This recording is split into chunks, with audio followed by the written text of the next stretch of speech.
नमस्कार दोस्तों, हमारे YouTube चैनल में आपका एक बार स्वागत है। आज हम लेके आए हैं 10वीं जो बिहार बोर्ड परीक्षा 2021 वस्तुनिष्ठ प्रश्न हमारे लेके आए हैं। आपको इसमें सारे चीज़ आपको डिस्कस करने वाले हैं कि कैसे आपका एग्ज़ाम कम चैप्टर पढ़ के आप कैसे 100 में 100 मार्क्स ला सकते हैं।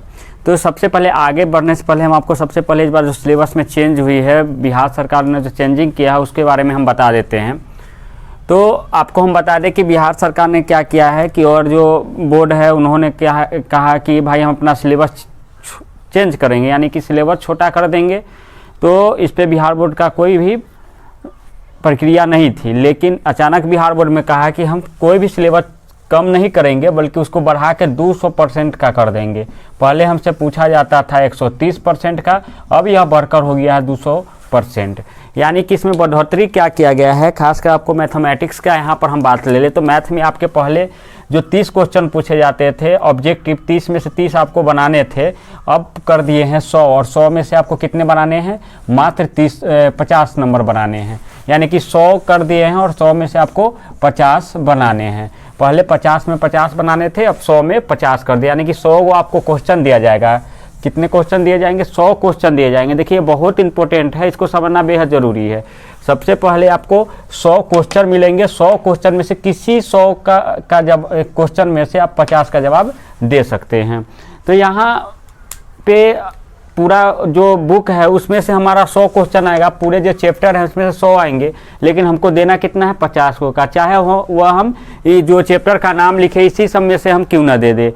हम आपको एडवांस में जो थ्योरम ये सब है उसमें का भी ऑब्जेक्टिव में आता है, लेकिन वो सबको हमको छोड़ देना है। अगर आपको हार्ड लगती है तो सबको छोड़ दीजिए, और आप बहुत सारे 6-7 चैप्टर अगर आप इसमें से पढ़ लेते हैं, देख लीजिए यहाँ पे, अगर आप वास्तविक संख्या, बहुपद, दो चर वाले रैखिक समीकरण, द्विघात समीकरण, समांतर श्रेणी, नियामक ज्यामिति और त्रिकोणमिति, अगर इतना आप कंप्लीट कर लेते हैं तो आपको इतना से, यानी कि आपको इतना से 60 प्लस ऑब्जेक्टिव क्वेश्चन आपको दिखेंगे एग्जामिनेशन हॉल में। यानी कि जब आप क्वेश्चन पेपर लीजिएगा तो इतना अगर आप चैप्टर बढ़िया से क्लियर करके जाते हैं तो इसमें 60 प्लस देखना है, और हमें जवाब कितना का देना है, सिर्फ 50 का देना है।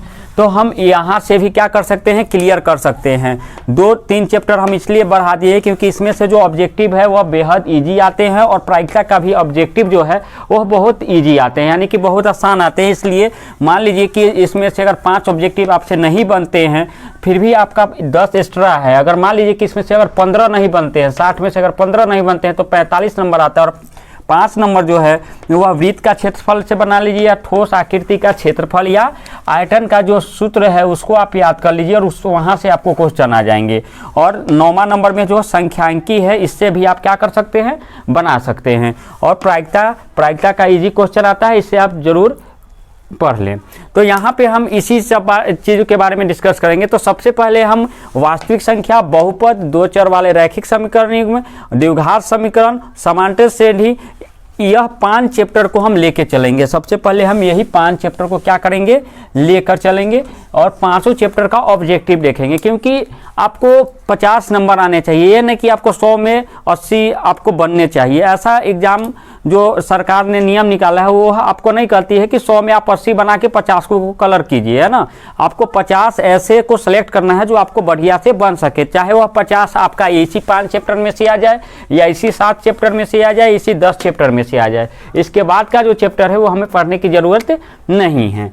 तो आज चलेंगे, आज हम लोग देखेंगे कि वास्तविक संख्या, बहुपद, दो चर वाले रैखिक समीकरण युग्म, द्विघात समीकरण, समांतर श्रेणी के जो ऑब्जेक्टिव क्वेश्चन है वह कैसे पूछे जाते हैं, और उसका कुछ कॉन्सेप्ट भी समझेंगे। इस वीडियो में हम आपको कॉन्सेप्ट भी बताएंगे जो आपके लिए बेहद जरूरी है। तो आगे बढ़ते हैं।